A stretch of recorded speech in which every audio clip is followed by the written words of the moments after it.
Welcome to the Self-Intelligence Podcast, where I have radically honest and heart-opening conversations with amazing people who are willing to share their stories and information that can have a profound impact on your life.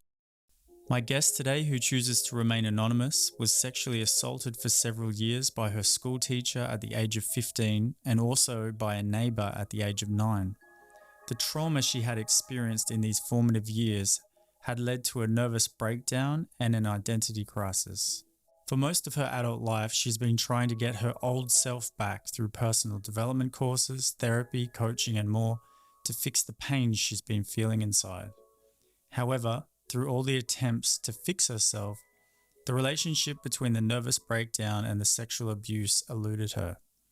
In her mind, the abuse was all her responsibility, and therefore she couldn't see or accept the impact the abuse was having on her mental and emotional well-being, or admit that she was a victim of a crime. Only recently, after decades of soul-searching, has she discovered the path home to peace, stability, and healing. I want to thank my courageous guest for her bravery in discussing this topic, which will serve as an inspiration for all of those who live with the feeling that they are permanently damaged by trauma such as sexual abuse. Thank you for coming on to the Self-Intelligence Podcast to discuss the theme that a lot of people suffer with, self-loathing, and the journey of coming into a space of self-love and what that really means. And you've experienced such a rich history of challenges and triumphs, and we've got a lot to explore essentially. And yeah, this is going to be quite provoking for the listener because there's quite a lot of trauma in this, and it may be triggering. So be gentle when listening to this podcast and open your heart to it, because when there's trauma, as we're going to discuss, there's a lot of protection around that and a defensiveness, and it's almost like we feel like our survival depends on it. Okay, but everything that relates to healing is a letting go process, and the energetics of this conversation is going to have that in it. And there can be, real defensiveness and like the jaws locked, if you like, around it. So just for the listener, yes. I love it that you say that. And thank you so much for inviting me to speak with you. I feel really so happy to be here, and it's very humbling, and it's great to be here talking to you. Amazing. Yeah, no, I mean, I it's just phenomenal that people like yourself are willing to share what, these inner journeys that are often really kept secret from everybody. The private struggle. Yes, exactly. And the whole purpose of the Self-Intelligence Podcast and self-intelligence in general is to expose that aspect that none of us need to keep going on with, that causes the suffering in our lives. And we can expose this, all of us, because we're all going through the same inner challenges, given in different ways because we have different experiences, but the archetypal nature of it and the universality of it is the same. So anyone listening to this and all the other podcasts are able to heal through that. So you're a contributor to the healing for whomever tunes into this. Oh, thanks. It's bringing to mind the image of The Wizard of Oz, when Dorothy and the Scarecrow and the Lion and the Tin Man get to the wizard, and then he's just this old man behind a curtain.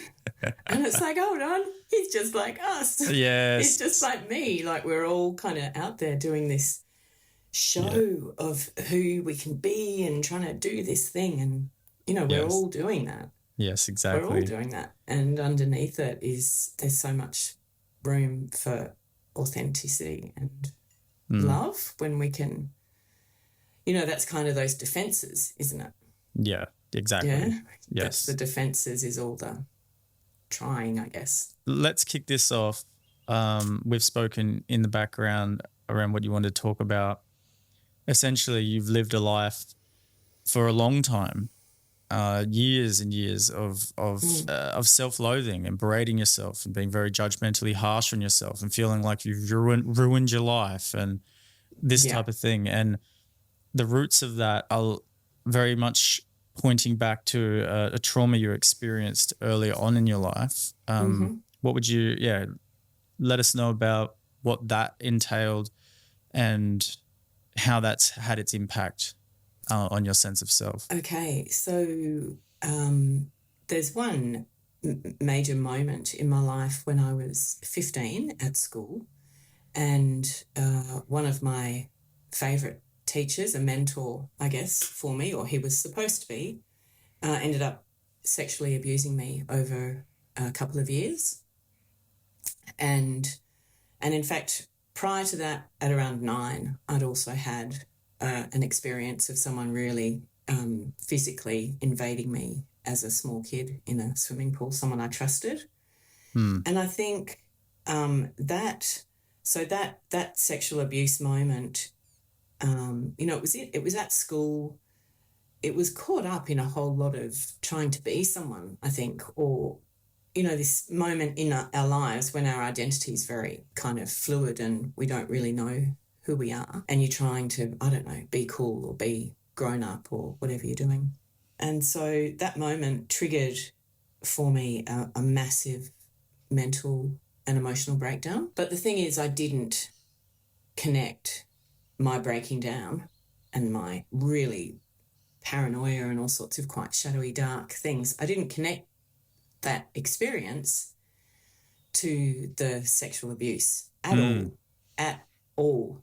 It's like that happened over 2 years, and then somehow it was just erased. It was somehow just delete, control delete, and it just didn't happen somehow. And so what that turned into was absolute, like I had very high expectations as a young girl of myself, very high expectations. I really thought I was going to do something amazing with my life. And then I had this massive breakdown. And so then I was just like, oh, well, fail. I have failed at life. I'm not who I thought I was. I'm,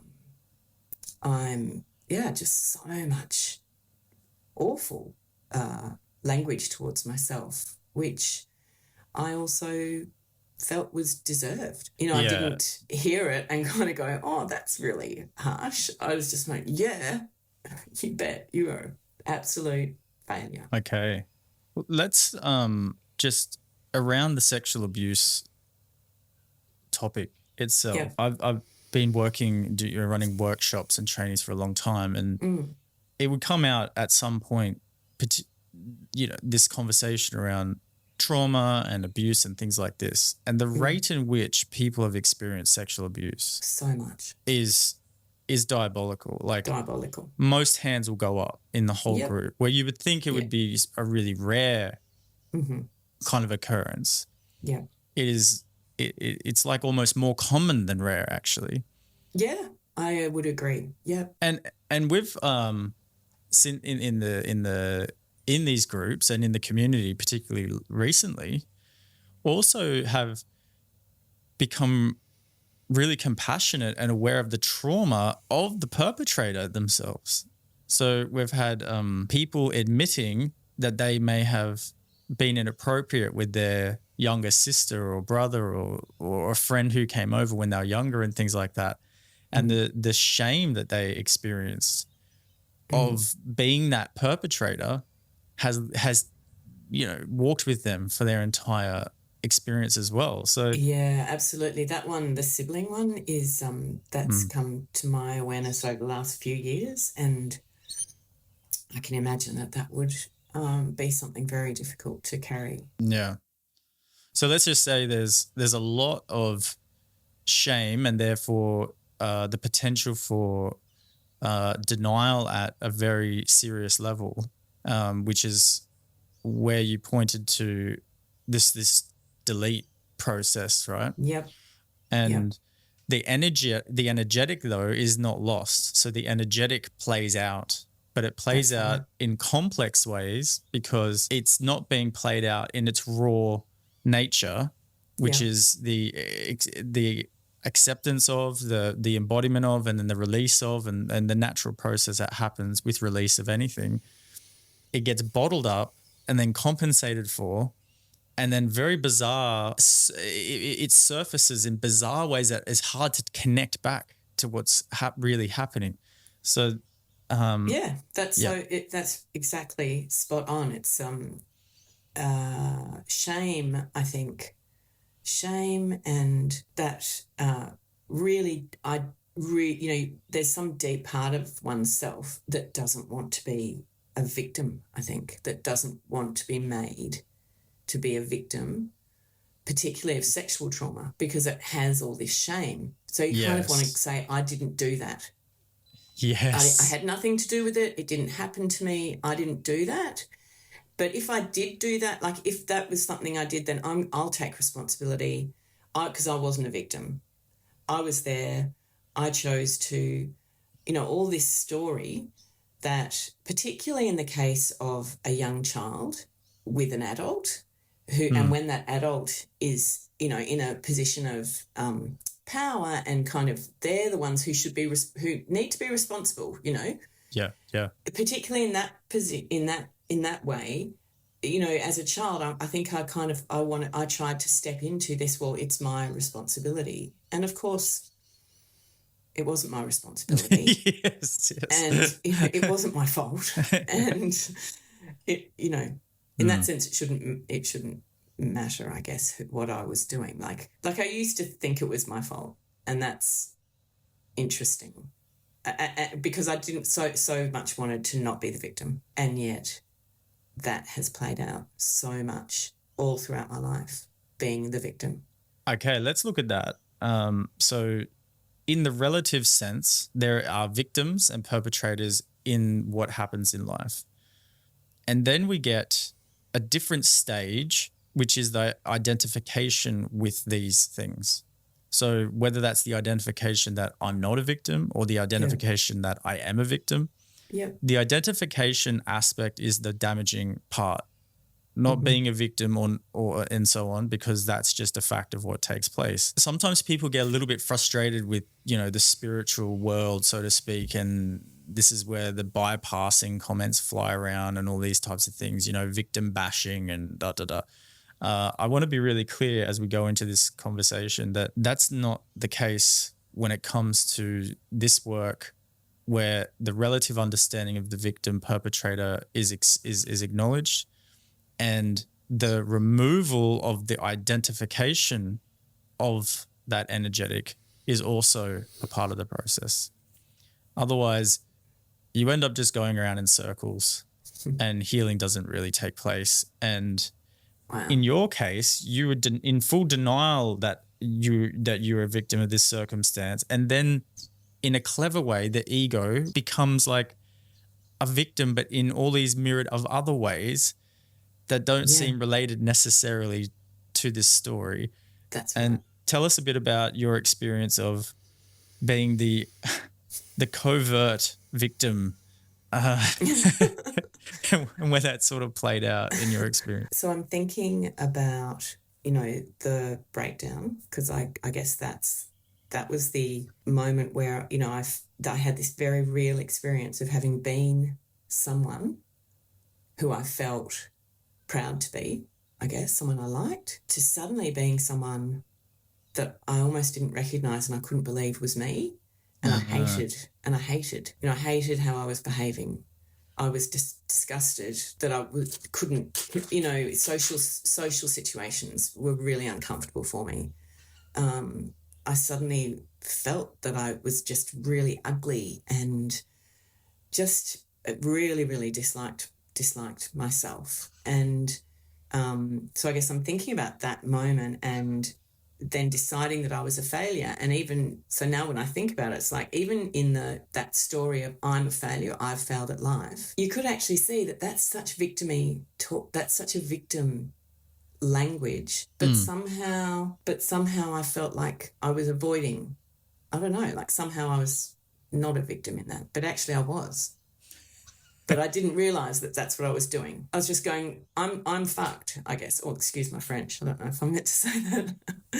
And so then I was broken. So then I needed to be fixed. And so then I spent my time trying to get back to somewhere.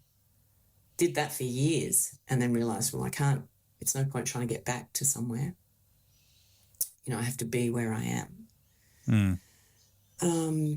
That's a very, very much worthwhile going down the track, because regret's just a terrible, regret and shame are just so bad. I mean, I don't mean to say so bad. They're just, they're crazy.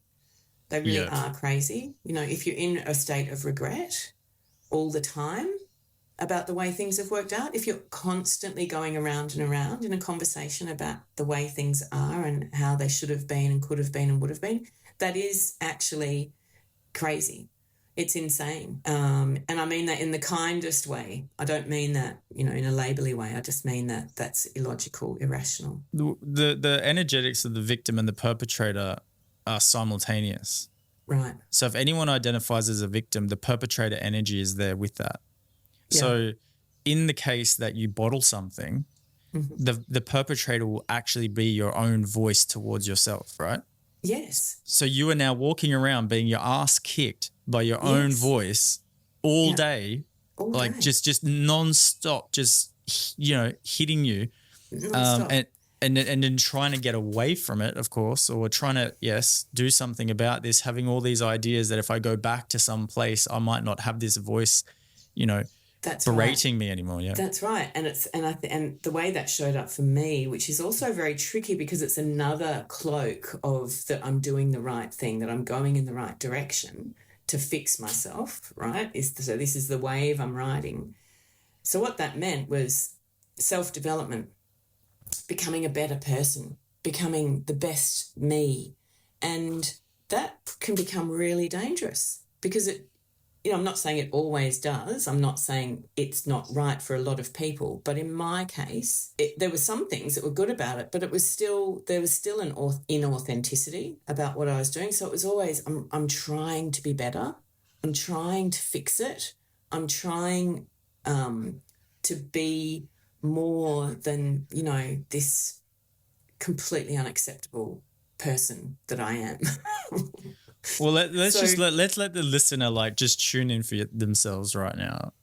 In how much effort do you put towards trying to please the voice in your head by being a better person? How much effort and strain goes into, if I could just match up to the ideals of the voice in my head, then I'd be happy. Right? Because that's essentially what you're talking about. Because what drives you to be a better person is the voice in your head saying that you're not, that you're a loser. Also an external image of myself. Yes. Trying to become like the person that society says is successful and all of that, which is great. And it's a great thing to strive for. I don't think it's the striving that's the problem. It's the energy that it was coming from that was the problem. Because it was coming from, you're a piece of shit, now be better. Yes. Because who you are is not enough. And how you are isn't good enough, and you won't be loved, and you're not lovable, and nothing's enough. When, and coming from that space is there's always going to be a piece missing.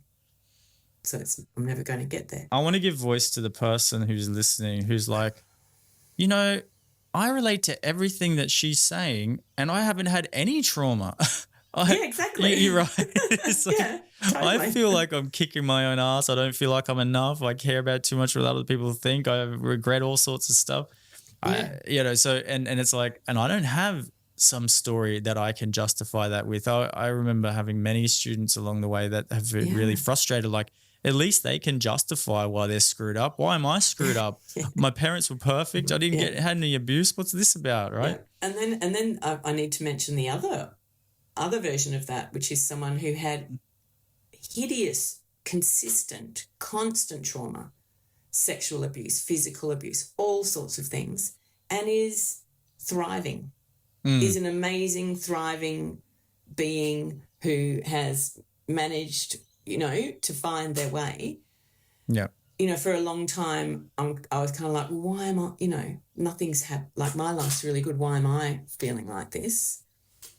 Then, and then kind of realised, oh, no, hold on. There was one thing that happened, which was probably not very helpful. Yes, But I mean, yes. it's back to that thing that you stated at the beginning, that there's so much that all of us have going on in the background. And it really is because, I think it's just because we're human, right? But I feel like I'm going to go down a rabbit hole, but, because then you can also blame your trauma. You can blame your mental health. You can blame your this. You can blame your that. And that's, again, but hold on, because can you? Like, what's actually going on with with all humans? Like, we don't know who we are, essentially. Well, I think and that's just what being I love practical about your work, basically. Yeah, that's where I feel like this goes, because what happened there is you were finding some degree of shift and growth and so on in the pursuits that you were going down to fix yourself and better yourself and all that. There was definitely some benefits there. Lots of beautiful, amazing moments, transformational, beautiful moments in meditation and vision quests and connection with nature and workshops and circles with women and all sorts of really good things, really good stuff. And I was actually, thinking this morning, it's like I've gone, this whole journey started when I was 17, essentially, when I had that breakdown. And from now until most recently, I've been on this constantly seeking, trying to find the magic thing that's going to fix me, and being really courageous in that too, like being really courageous in my life, doing quite big things and attempting huge things, and then berating myself for that not being enough and for it not working and for things falling apart. And it feels like I've gone through life kind of collecting pieces, but there's always been this missing piece, and now dragged kicking and screaming in a way into your work, because your work is so honest. There's a subconscious part, I think, of me that had a lot of really strong resistance to the conversations that you have with people, and also this real desire to do the work. I feel like through that I've rearranged things so that I now know an authenticity, I guess, within myself, that I just think it's so important that any work we do, we need to know who we are in all of that. If you would like to discover who you really are beyond the voice in your head and emotional states that cause relationship drama, stress, health issues, procrastination, sabotage, addictions, essentially all the drama and personal problems you can think of, come and join me for the Wake Up Experience, which is the first step in freeing yourself from the inside out. See the link in the description for more details. Well, let's look at that then. Let's unpack that a bit. So you came to do the course a little while ago now, and a few years ago, a few years ago, and we've journeyed together, pretty closely on a weekly basis in the community, and continuing to apply what was learnt. So walk us through how this particular work has supported you to drop the need to be fixed, or drop that there was something wrong with you, or come into this space of self-love, as you put it. What have you discovered was key to that in what you've learnt? I think first I need to say that there was a lot going on around me, specifically in relation to the trauma at school. So there was, I've been involved in a court case and legal proceedings, and so suddenly I was in a space of actually seeing what had happened in a way that I'd not seen it before, like you were a victim of a crime, and then of course doing some research into the effects of sexual trauma on people, and how that can affect them. So I kind of got that understanding, which was helpful. But the journey with your work, it's so intricate kind of thing, but I guess it's about recognizing the stories and the beliefs that I've been identifying with, thinking, like really believing stories that I'd written about myself, and even just identifying, I guess, with almost with every thought that pops up in my mind. Yeah. And then recognizing well, hold on a minute. There's I can actually observe those thoughts. So if I can observe the thinking, and if I can observe the state that I'm in, if I can make the space between the thought and the state, then who am I really? Mm.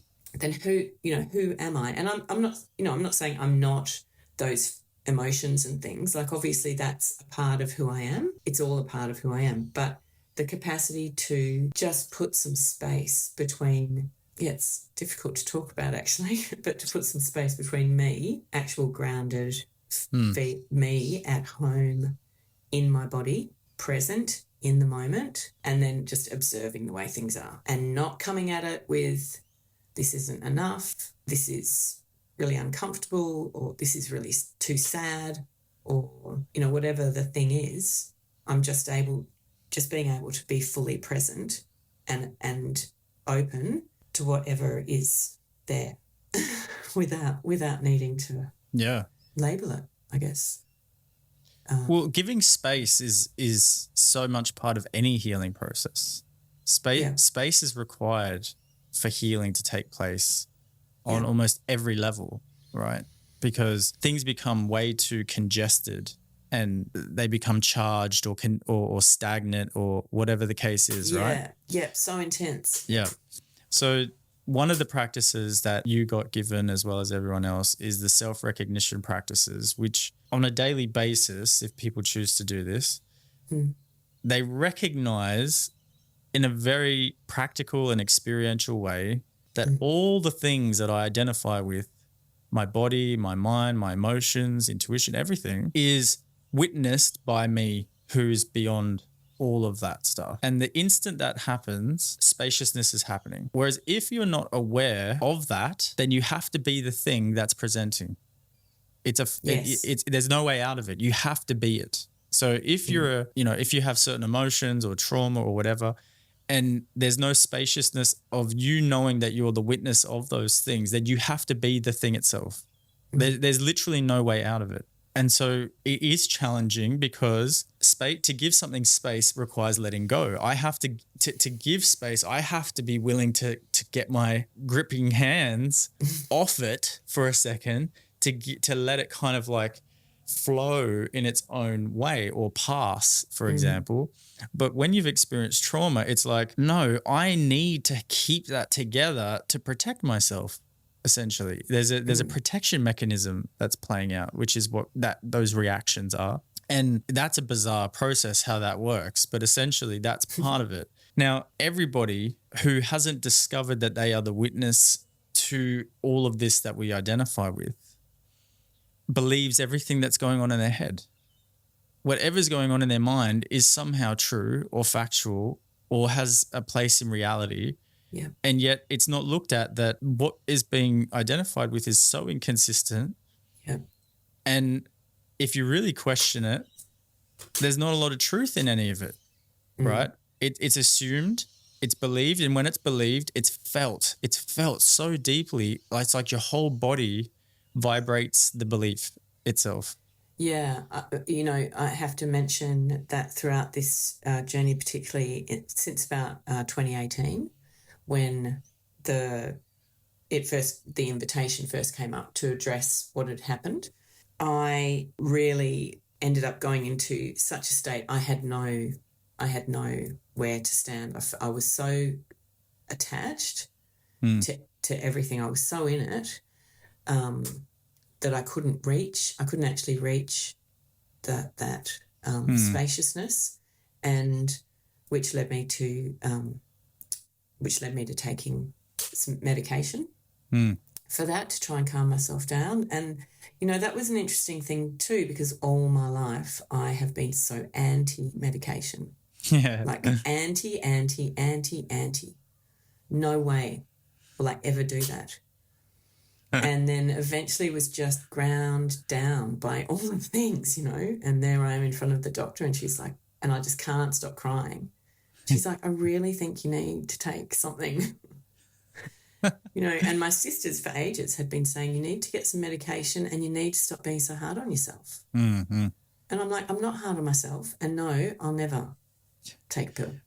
Anyway, so I took the pill, and so then that that really helped to give me somewhere to just stop and pause for a minute, just put the ground back underneath my feet. But still the work with you is so confronting, because I think I'm wondering, as a child, my identity was really threatened. So then I kind of created this identity that I didn't think I was creating because I was so anti it, but in fact I was creating it. So I'm just being this big victim. And and so then going through the work meant I had to let go of that identity. Yeah. And there was a part of me that was so resistant, so 100%. Afraid. So it's, It is scary. It's scary. It's scary every step of the way. And which is kind of funny when I'm on the other side of it. It's like, why is it so scary? That makes no sense, because it's so great. It's so freeing. But there is and it's, it's real. The subconscious is real. It's not some woo-woo pretend whatever. It gets you scared. Like, I was afraid. I remember some conversations with you where I was just like a nervous wreck, and I can't hear what you're saying. Yes. And that's going to happen. That's going to happen to people just listening to this podcast. I've had people tell me that already. Maybe. Yeah. Because the energetic, you can feel the energetic is, I'm here to let go. And it's surprising what you're here to let go of. Like, I'm here to let go of the belief that I'll never take an antidepressant. Yes, you're here to let go of that. That's what you're here to let go of, see? Yeah. And it's like, do you let go of stuff like that? Yeah, that's what you thought was a fact. That's what you thought was real. That's what you're identifying with.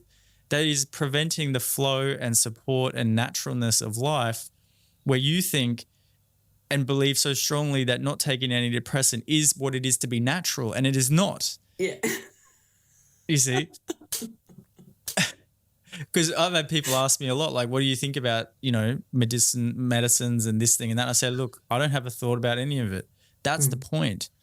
Because I don't know what life is going to call for me to go down what track and do what. I don't know until it arises. And everything serves. Everything serves. The only thing that gets in the way is yourself, who's stuck in rigid identity about what should be and what shouldn't be and what's right and what's wrong and all of this stuff. Yeah. And I warn people who say, I'll never on anything, because you're basically on a crash course all the way to the thing that you're saying never about. I kid you not, the things that I have said never to all my life. I will never marry a geologist. I said that. Did you say I'll never marry a geologist? I said I would never. I specifically said I will never marry a geologist, because my music teacher was married to a geologist, and he was a very unusual man. Oh, okay. So I'm just like, I will never marry a geologist. Married a geologist. I married a geologist, right? It's so I will good. never get divorced. As though I will ever get divorced. So I got divorced. Yep. I will never own a cafe. I'll never own a cafe. I'll never cook in a commercial kitchen. I did that just recently for 4 years. Gave me a complete, it was part of the whole breakdown that's led me to this point. So, Be very cautious about that never word. And I'll never take medication, which I've ended up taking. But I really want to mention one of the big breakthrough moments during the last couple of years working with you was, I've had a lot of failed relationships, understandably. I was in a very abusive relationship for about 5-7 years. Terrible. And, you go, I've got to do the work. So, why do I keep attracting these people towards myself? Why do I keep doing this behaviour? And what I realised at some point was I'm, regardless of anyone else in my life, I'm in an abusive relationship. I gaslight myself. I tell myself that I can do all these great things, and then tell myself that I'm a piece of shit and not able and not good enough and not skinny enough and not pretty enough and not smart enough and blah, blah, blah. I'm the one who's in an abusive relationship. It really came home to me that the way I'd been speaking to myself and the way I'd been treating myself was, like kind of like a narcissistic sociopath, which then kind of means that I am that. I'm actually just realising it as I speak it, which is why I'm saying kind of, because I'm really feeling uncomfortable about saying I must be a narcissistic sociopath. Like, it's the turnaround, girl. It's the turnaround. Far out. It's like we do the turnaround, right? When as soon as we judge, as soon as we project judgments to anybody, to anything, you do the turnaround and you go, where does this reside in me? Because it's all a reflection. It's all a reflection. It's like, it can't be a reflection. How can it be a reflection? And it's once you understand it, it's so empowering, because you then can inquire to the mind that essentially generates that reflection and transform. So the relationships is where everybody experiences their demons continually come up, and it's like it doesn't matter what relationship it is, in one way or another it comes up. People talk a lot about trust in relationship being super important, and it's like, can you trust your mind not to berate you today? No. Yes, but you expect them to be trustworthy, right? We're very self-righteous and arrogant, completely unaware that's happening, feeling like an innocent. It's quite childish, you see it in children. It really is. Yeah. You see that they really express it really strongly, just how sort of hypocritical it is. But we get more clever about it as we get older. Like the mind gets cleverer and cleverer. The mind is just the mind is such an amazing thing. It and like we think of the mind. So the mind is in my head, right? So all my thoughts that I've had for such a long time, I think a lot of that thinking was a way for me to escape from the way things actually are. So it meant that I'm popping out of actually being right here, because I'm creating a fantasy, I guess, with my thoughts. And I just feel like a really big part of what is so exciting for me at the moment, if talking about this kind of, feel like I've walked through a door, from self-loathing into a space of love, into a space of love, self-love. And I think what's really important in that is that I'm listening to my body somehow. I'm not, that sounds really corny, but I'm trying to describe, there's some way in which the mind becomes the body. So you kind of really, I have felt very stuck, very like the unloving thoughts become a very felt thing in my body. Yeah. And so now I feel like there's someone else in the driver's seat. There's love in the driver's seat. I feel like I'm not really just explaining myself very well, but let's talk about just that for a second, because self-love this is a term that people say quite a lot. Like you have to love yourself before you can love someone else, and in the self. And I've always been like, of course, I love myself. Right. Now, how bizarre. Through what you've discovered in self-intelligence, what do you really mean when you talk about self-love? What's the actual experience? Do you know what I'm saying? Like, what does that really look like?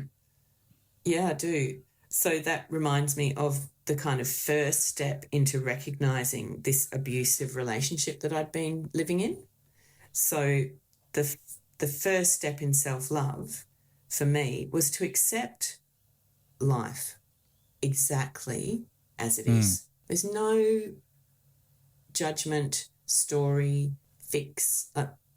It is what it is, without having to make it good or bad or right or wrong. I realised that I had literally, I'd been rejecting life by not loving myself.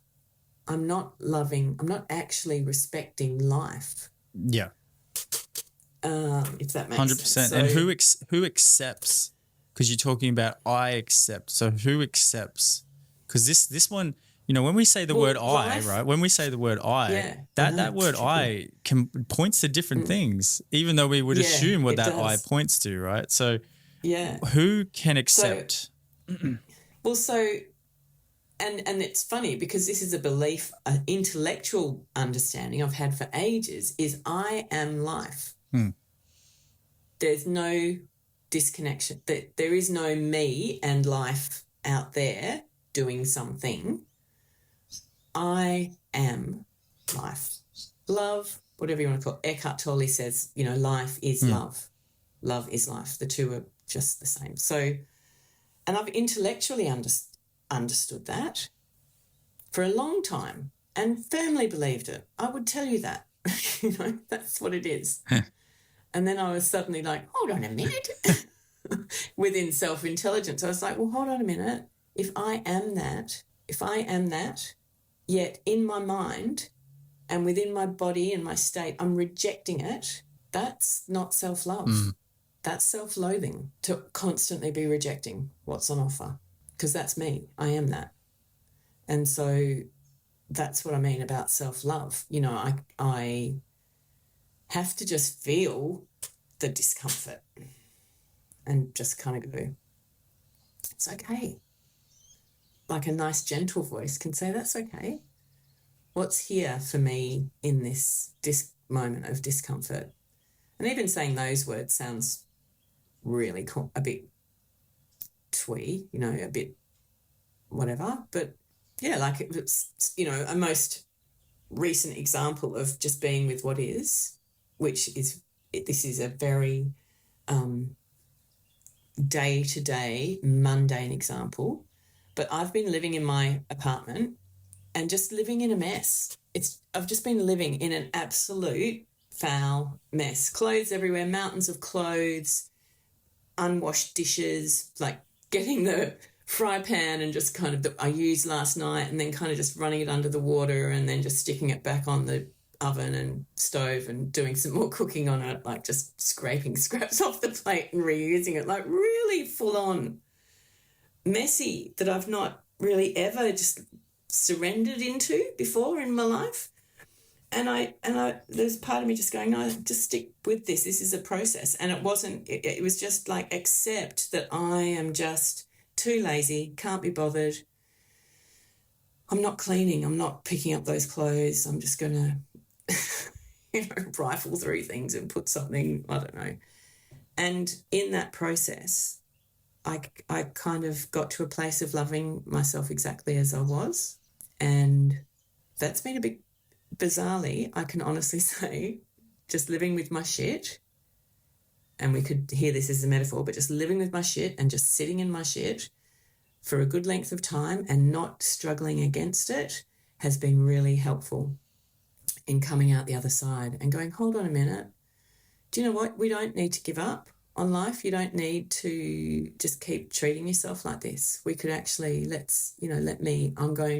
now feel from a place of not needing to fix it, but just from a place of, you're really cool and I love you. So let's clean the house and have things look beautiful and invite friends in and, you know, do the thing. Like, yeah. Nice. I love the practical, because I don't support spiritual conceptuality in that it doesn't play out in the practical. If it's not playing out in the practical, there's no point. It's just an idea. And I tend to find that these processes have a major impact on the day-to-day mundane ordinariness of life, where it all matters. It matters in every conversation, in how you clean, how you look after house, home, whatever the thing is. Everything is reflected in these basic areas. And otherwise, yes, it's some kind of tricky escapism that the ego can play. Yeah. Yeah, and it's so easy to, judge oneself and go, well, you can't live like that. that's disgusting. If you're living like that, that means that, you know, you're this kind of person and that kind of person and this, that, and the other thing. And I think it was important for me to go through that as well. As well as, you know, I've put on a lot of weight in the last couple of years, and my whole life I've been pretty much obsessed with my weight and whether I'm overweight or eating the right thing, you know, da-da-da-da-da. And now I just feel like I just feel health inside me blooming. And I don't know how that will look and how that will play out. Doesn't matter. I don't need to think about it. Just feels good, and I'll follow that feeling. Because it's just loving and not full of judgment and not full of this is what you should or shouldn't be doing or eating or whatever. Yes, perfect. Yeah, well, thank you for sharing. I feel like, we've scratched the surface, but you've definitely outlined, you know, a journey that has had trauma in it, and your sincere attempts to come out of that, to better yourself. And in doing that, have found a really embodied experience of what it is to come home and to not have the shoulds and the shouldn'ts and the meaning and all of that disrupt the natural process that you may have said you never would let happen, like your house and your weight and God knows what else. And it's like, because what happens with this work is that the how is transformed. So you may be someone who's very cleanly in your house, but the whole how of it is anxiety based, is harsh, is all of this thing, and the how is not peaceful. Essentially, it's not coming from the vibration of love. It's coming from the vibration of lack and fear and compensation and all of these things. But my house is extremely clean, so like it's fine. So sometimes we have to pendulum swing a bit and go, okay, I've got to let myself go to the other side, because the other side, my identity, doesn't understand anything about that, because that's not how I identify me. And then, and now I'm not identified by this or this. And now the vibration that is love and truth can be behind the flow of how things are looked after. And it's like, oh, the wind is in my sails now. I'm not forcing and paddling upstream anymore. My house may look as clean as it did before, but now it's coming from a completely different place and a different way, a different how that is certainly more sustainable, more enjoyable, and not fear-based, essentially, because that's what this whole work is coming from: fear-based approach to love-based approach, and not in a fluffy way, not fluffy, because love, that word, is so connected with things that have nothing to do with what I mean when I say that word. It's not the love of. Love is just your state when you're not identified. Where when we think love, we think something we want and like, and that is not love. That is like a certain type of love, but not what I'm pointing to, which is literally your base level state is this space. And all of the thoughts and the beliefs and everything that I've put in front of that. Yes. You know, just layers and layers and layers and layers and layers of, as you said at the beginning, the defenses. Yes. So much defense. Yes. Against actually allowing love to be present. Yes. And so self-love is a discovery of yourself as opposed to two things. Because sometimes it's tried to be, I'm trying to love myself, but you actually discover you are love, and this becomes self-love. And then you put your attention more and more to yourself, not what you're identifying with. And this is the love affair, is I just come back home to myself, which is love. So that's self-love, you see. And instead of investing in the thoughts that actually cloud that. And everybody knows these concepts. As you said, you know, love is the only thing that heals. If you want to heal from sexual trauma, love is the only thing that's going to heal it. Nothing else is going to heal it. Yeah. You know, everybody knows this, but how do we remove the obstacles for love. How do we do this exactly? We weren't taught that at school. We're rarely taught it in a lot of places, even where we think we'd be taught it.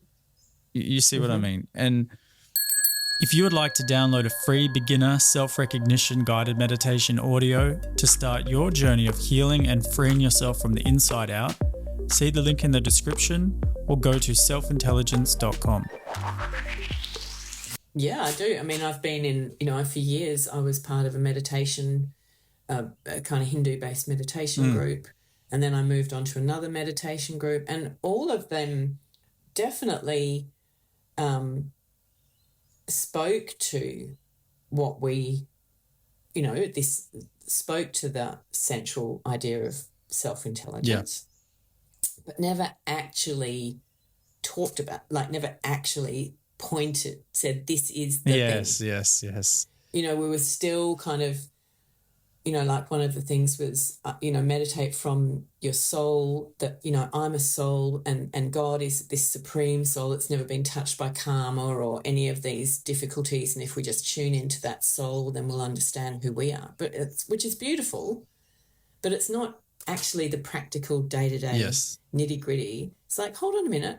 What is your head telling you? And how are you reacting with that? And how are you interacting and relating to that? What is that belief that you are so profoundly believing that it's become your television screen, it's become your actual reality? Yes, because what you've discovered is beyond belief. Who you are is not belief-based. As soon as you become the witness of the thoughts, the witness of all the things, it's you ask yourself, do I need to believe this to be the case? And it's like, no, it just is the case. It is the case, not I have to believe it to be the case. And now that's where the confrontation comes, because it's like, if I actually do this work, I'm over. The false me is actually going to end, because this is not created on my behalf.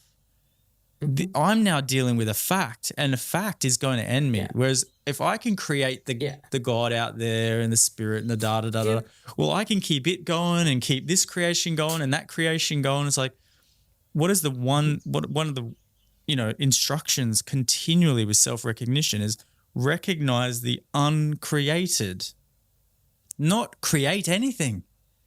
Recognize the uncreated. Is that which is aware of the belief that's causing you suffering, is it created? Did you make it up? You cannot say you made it up. It's just there. Just there, just there. And I think as you're talking, one of the things I keep thinking about is how the body and mind relate to one another and how the body becomes the mind. Yes. And so these negative states that I've developed in my head, I started to feel like a while back, I could feel the defenses in my being, like layers of harsh. I could, like armor in front of me, could actually sense that in my body. And I think one of the great things about the self-intelligence kind of toolkit, if you like, is all of the physical stuff that we do, the breath work and the tremoring and all of those actually embodied practices that say, this energy, this kind of thing that you're wanting to get space from isn't only a thought. It has become a physical manifestation. Well, see, I don't even consider it like that. So to me, there's no such thing as a mind and a body. There's just a body mind. There's no do you know what I mean?